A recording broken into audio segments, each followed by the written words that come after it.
Notícia que acaba de chegar para a gente, o ministro Alexandre de Moraes concede prisão domiciliar a Débora dos Santos, presa pelo 8 de janeiro. Notícia que acaba de chegar aqui para a gente. Será que nós estamos diante do efeito Donald Trump, da lei Magnitsky, do Congresso americano movendo aqui as peças de uma maneira relativamente rápida para que a lei Magnitsky seja aplicada àqueles que atentam contra os direitos humanos? Toda a documentação de quem está cometendo essas barbáries na mesa do presidente americano e ele assina essas sanções.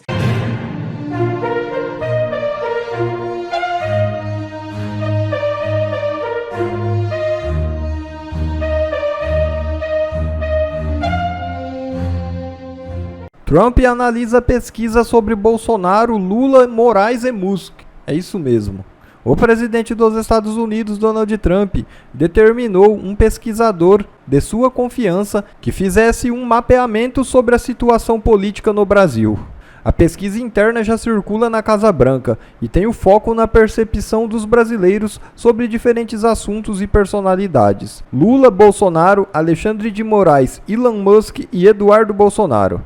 Trump costuma se munir de pesquisas sobre diferentes assuntos antes de tomar decisões estratégicas. O levantamento encomendado aponta que Bolsonaro venceria Lula numa disputa presidencial. Visto como uma alternativa ante a inegibilidade do pai, Eduardo Bolsonaro também levaria a melhor sobre o presidente, segundo a pesquisa. A pesquisa interna também apontou que 29% dos brasileiros entrevistados acreditam que Jair Bolsonaro violou a lei, contra 31% que avaliam que o ex-presidente não feriu a legislação. Trump também está de olho no atrito entre Moraes e Musk. O mapeamento apontou que Alexandre de Moraes é rejeitado por 47% dos entrevistados, enquanto Elon Musk foi rejeitado por 38%. O levantamento interno apontou ainda que 74% dos entrevistados acreditam que o Brasil está na direção errada. A pesquisa foi feita há cerca de um mês, entre os dias 18 e 25 de fevereiro, por telefone e não mensagens automáticas.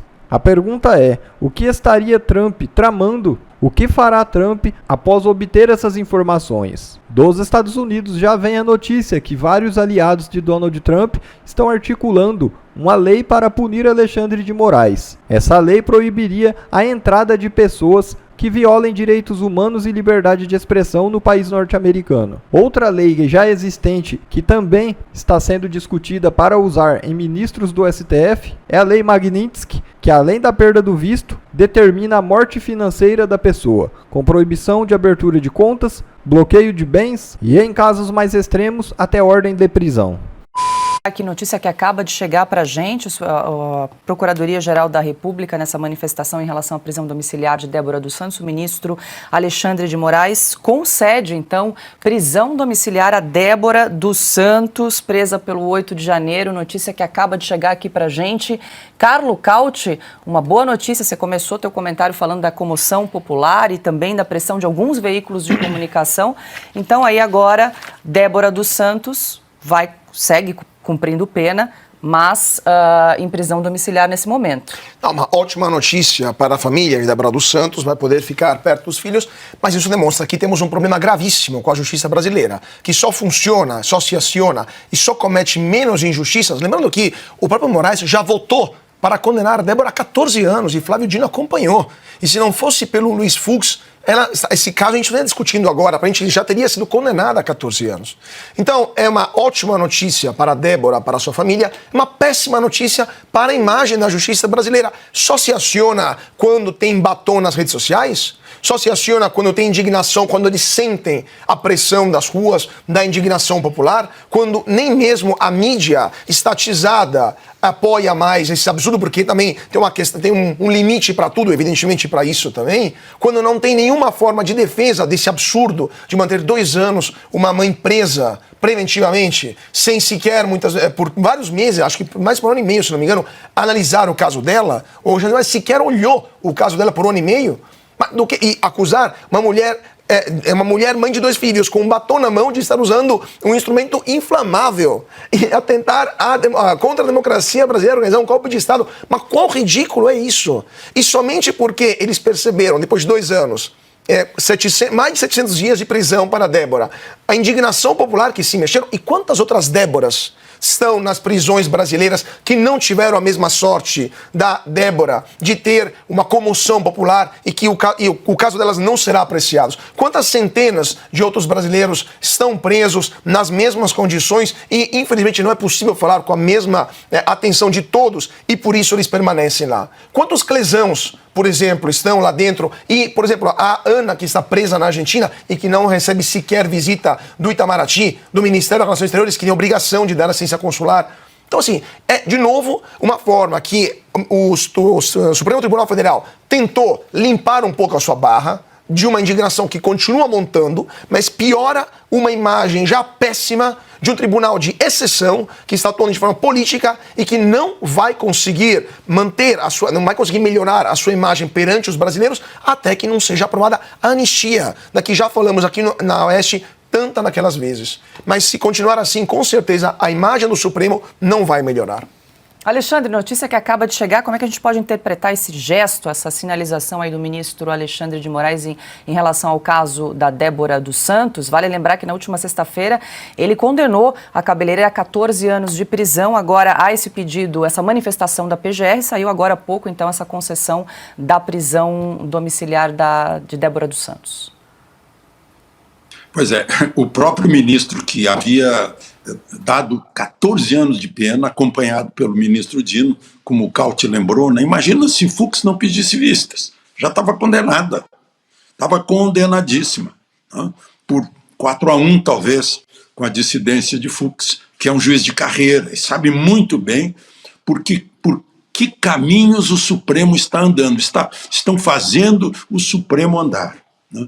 Todas as tradições do Supremo são jogadas fora da estrada, do devido processo legal. Em tudo, desde o início, desde a origem, né? Desde aquele inquérito que Toffoli inventou, né? A revelia da Constituição. E artigo 127 e 129 da Constituição, que deveria ser o Ministério Público. Né? Então, por sorte, Fux fez isso. Perdemos a conexão. Desculpa. Diga, Alexandre. Interferência aqui. Mas, enfim, agora a Débora vai para casa, vai cuidar das crianças, né? Só que durante 2 anos, como eu disse aqui, as crianças já tiveram um trauma incrível de ter uma mãe presa, né? Como se fosse uma criminosa, né? Por crime político aqui no Brasil. Uma vergonha, um vexame para o Brasil. Eu estou sentindo isso aqui mais do que nunca aqui na Europa, né? Porque está marcado, está indelével já o vício desse processo. Agora imaginem só, a Débora foi uma das pouquíssimas pessoas que se pôde individualizar a atitude dela, a ação dela no 8 de janeiro.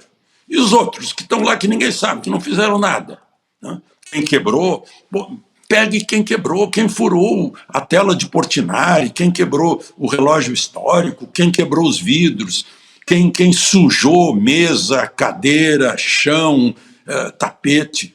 Mas, no geral, as pessoas estavam lá gritando e estavam acompanhando a massa. Mas serão punidas com anos e anos de prisão, né? Como eu disse, Débora, talvez uma cesta básica, uma advertência, uma reprimenda, alguma coisa assim. Não fazem isso com os pichadores que estragam fachadas de prédios maravilhosos, históricos, por esse país afora. Mas é que não é pichação política, meu Deus do céu, né? Mas então, Débora, seja bem-vinda de volta a seus filhos, de volta ao lar, embora em prisão domiciliar. Agora, a casa dela é uma prisão, né? Portanto, os filhos dela estão nessa prisão. Não pode normalizar, né, Piotr? Ela segue em prisão, embora seja domiciliar, embora vá ficar no convívio com os filhos, com o marido, é um avanço de alguma forma, mas ela segue numa prisão preventiva há 2 anos. É um alívio inegável para Débora e para a família dela, em que pese o fato que o Alexandre já mencionou, os 2 anos que não serão mais recuperados. Mas, enfim, diante do caos que poderia ficar 14 anos presa, ou seja, pelo menos mais 12, porque 2 ela já cumpriu, temos um alívio para Débora. E que bom, isso é um alento. Mas vamos a outro ponto. A justiça agora parece que está reconhecendo, ou pelo menos dá algum sinal de que está percebendo que passou de todos os limites da lei. Da lei, só a lei. Eu digo aqui que nós não queremos nada além da lei e não defendemos nada além da lei. Também não defendemos a quem? Nada, nada. Vamos lá.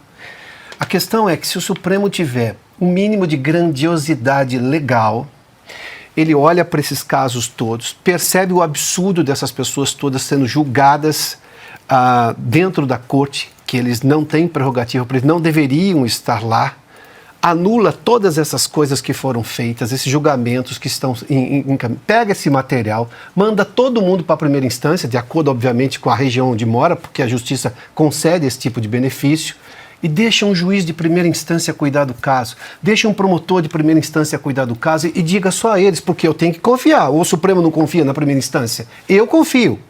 Até porque se também houver erro, recorre-se à segunda instância, o duplo grau de jurisdição, um direito que o brasileiro tem.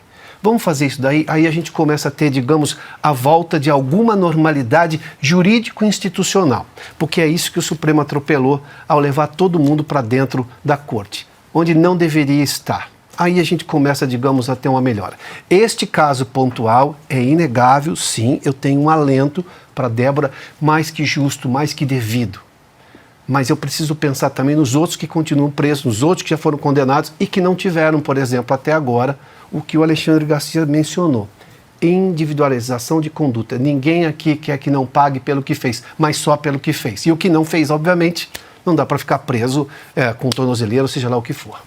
Ora, vale lembrar que o caso da Débora segue na mesa do ministro Luiz Fux. Com certeza, essa decisão agora do ministro Alexandre de Moraes vai pesar aí na decisão do ministro Fux nos próximos dias. Então, Paula, como o Alexandre disse, o Fux é o único juiz de carreira, ele sabe muito bem, eu até coloquei no meu, não sei se é artigo, porque foi uma carta mesmo, eu escrevi uma carta aberta ao ministro Luiz Fux, e eu comentei isso, né, que o senhor não repita os erros de tantos juízes, né, do passado, que a própria família judia do ministro, né, família de judeus da Romênia, que inclusive fugiram do contexto todo da perseguição aos judeus na Segunda Guerra Mundial para o Brasil. E eu faço um apelo de coração aberto mesmo ali, Paula, sem filtros. Eu fiquei até emocionada escrevendo a carta, porque não tem como separar, né? A ex-atleta ali focada e sempre controlando as emoções, a jornalista que também controla as emoções, e de repente, no caso da Débora, você esquecer que ser mãe, né? Eu sou mãe, eu vi os meus filhos, vi o meu filho crescer, os filhos da Débora têm 8, 10 anos, né? Como estamos falando, já são 2 anos que não voltam mais a dever de escola, que não tem a mãe ali no jantar para dar um beijo de boa noite. Foram 2 anos.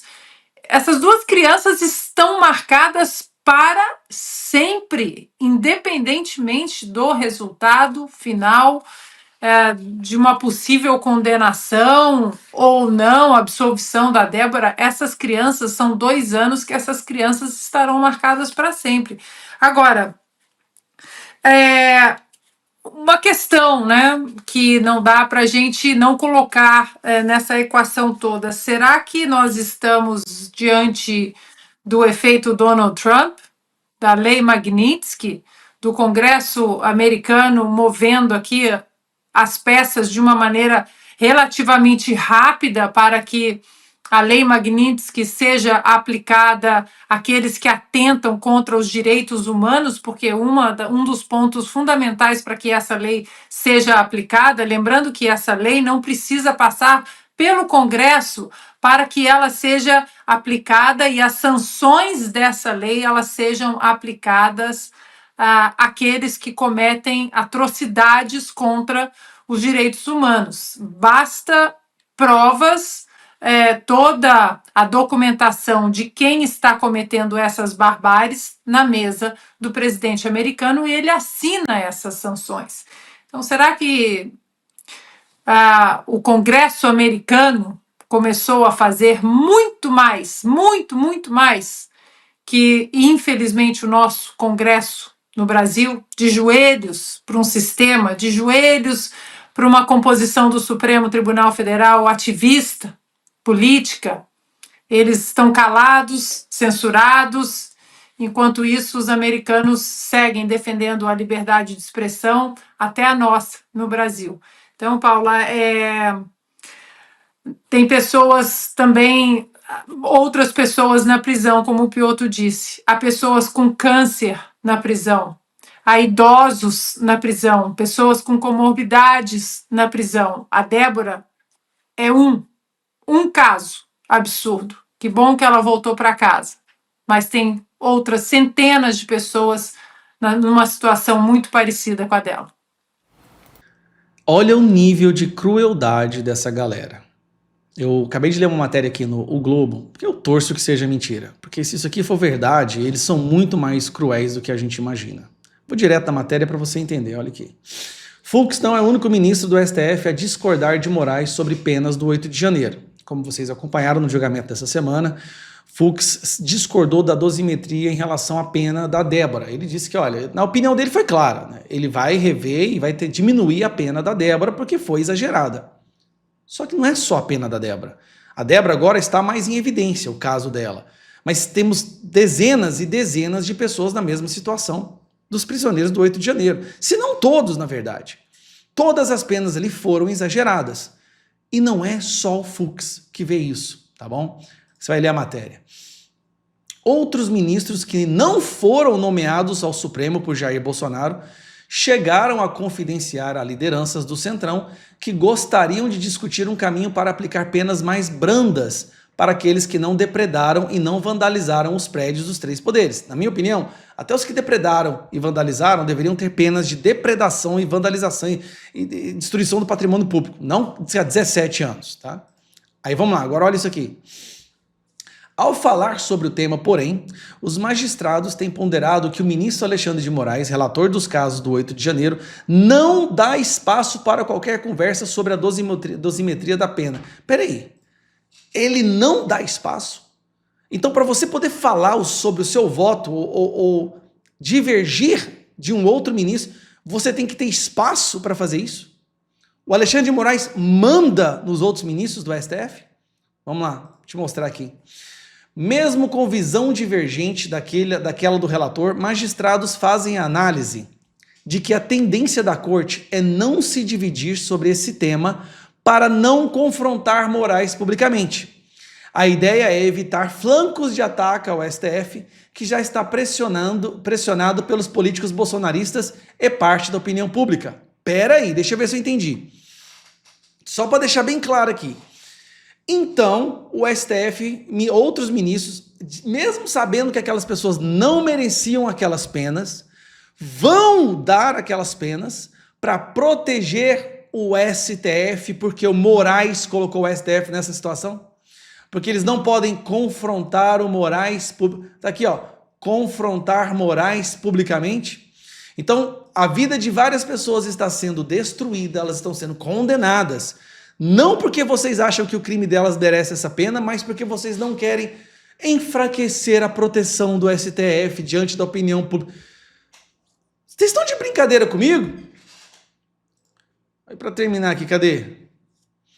Durante o julgamento da tentativa de golpe do Estado, envolvendo Jair Bolsonaro e 7 aliados, Luiz Fux afirmou que vai rever a pena proposta a Débora Rodrigues dos Santos.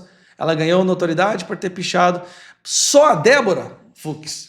Se você tem essa opinião da prisão, da pena da Débora, se você começar a olhar para trás, tem gente com câncer, tem idoso com câncer que foi negado voltar para casa. Tem outras mães, tem avós, tem 40 e tantos idosos, mais de 60 anos, tem gente com mais de 70 anos.